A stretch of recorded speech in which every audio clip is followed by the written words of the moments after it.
when I saw that, okay, yes, you're the head of tax and all the services there, perhaps let's start looking towards foreign direct investment and see if there's any kind of connection or correlation between taxation or tax and the foreign direct investment. Because now you say you are going to be a participant, you'll be attending. Let's see if there are any kind of connections between tax and foreign investment. First of all, anybody that comes to a country to invest is interested in return on investment. So it's going to be worried about what do I have in terms of physical incentives, physical environment that I'm coming to operate in. And then that's where the taxation of the country comes into play. Because the return he wants a good dividend. He wants to be able to repatriate the money back into his country. So then the tax regime in the country plays a significant role. So if you look at the GDP we have at the moment, the ratio of tax to the GDP of Nigeria is one of the lowest you can talk of. This is the 26th economy in the world. But our tax rate is quite low. And why is it like that? Because a lot of us are not in the tax net at the moment. Nigeria could do more, particularly from the manufacturing sector. And that is where you see the real... That sector is strong. Okay, yeah. That's where you see the real impact. In terms of taxing the sector. That's where you see the real impact in the economy to grow. Taxation is an agent of development, basically. It's not... The main purpose of taxation, if you look at it, is not about revenue generation all about. It's about economic development. And where do you see the economic development impact? You have the money from tax or revenue from internal revenue, if you want to call it, being used to develop the country.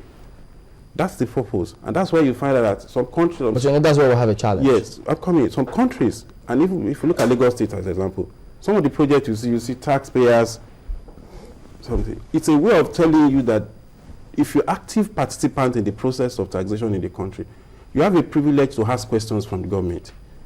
It's not about tithe. It's not a gift. It's about, I have contributed to this economy, I need to have a return on the investment, and I also need to challenge government.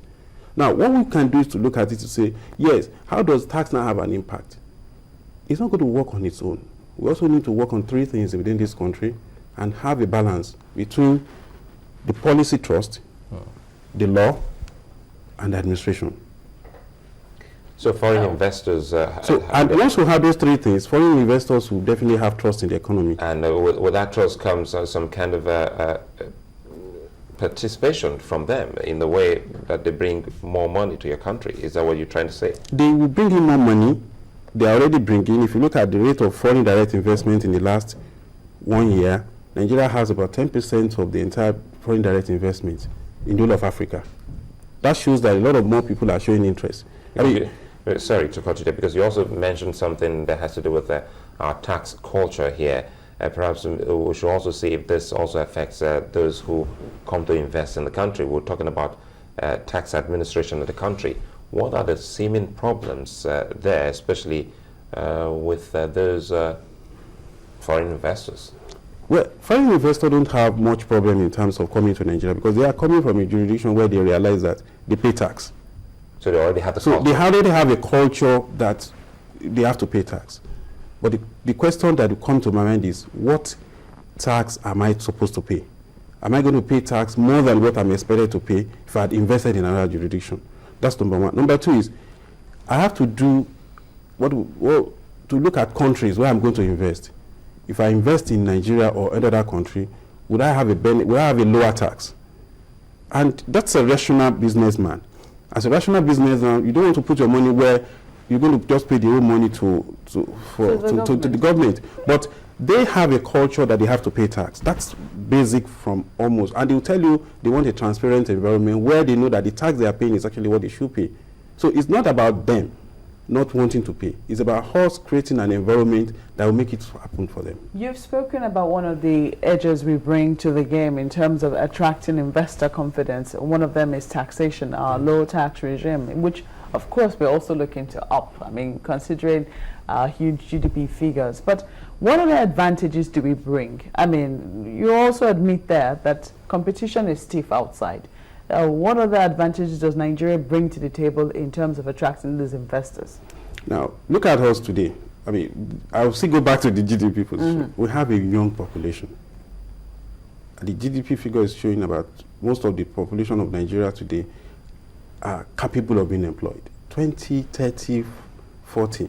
It shows whatever you do in that economy, you're likely to get return on investment. And any return we get on investment by getting the labor force into the employment market will have a great impact in taxation. Because most states in this country will have access to internal revenue. Then you can stimulate development. So our young population is also an asset. Yes, it's an asset. It's an advantage we bring to the table. It's an advantage. We have a lot of Nigerians that are quite educated today that are not able to get employed. So this kind of, the WEF program is another way of looking at this country to say, there's a huge potential here. We can annex these resources. How do we position? Do you think that we're also putting at the fore that youthful population as one of our assets? I think so. If it wasn't done, then it's not going to be part of what items that is highlighted in the GDP analysis that was done recently. The only challenge for us is to rise up to the fact that we need to get the young population of this country into gainful employment. And most of the young population we're talking about are ready to work. They are not just saying they want to depend. You see, if you look at the environment we have in this country, most Nigerians are quite Republican in nature. We really want to be independent. We don't want to be dependent on any family. If we have our ways, we want to keep our independence. Okay, I've got this question from Yomi Dada. He says, can we be educated? Which country or countries, if any, that WEFA has aided their economy or investments inflow? The first one that will jump to my mind is South Africa. South Africa has held this Africa Forum a number of times, not just one, and it has had an impact on the economy. Recently, the one that was held in Davos had a lot of impact in terms of attention to the world. You see, when the whole world is focusing on you, then it shows that you are no longer, you're like a goldfish. You cannot do things the way we used to do it. And once you open up economy, the tax system develop. Today, UK, United States of America, or many other countries of the world, they depended so much on their tax revenue from the internal revenue from tax. And when you talk of taxation in what we're talking about, it's about the whole spectrum of the revenue that government generates, including the customs. At the moment, once we continue to open up, we cannot continue to leave our infrastructure the way it is.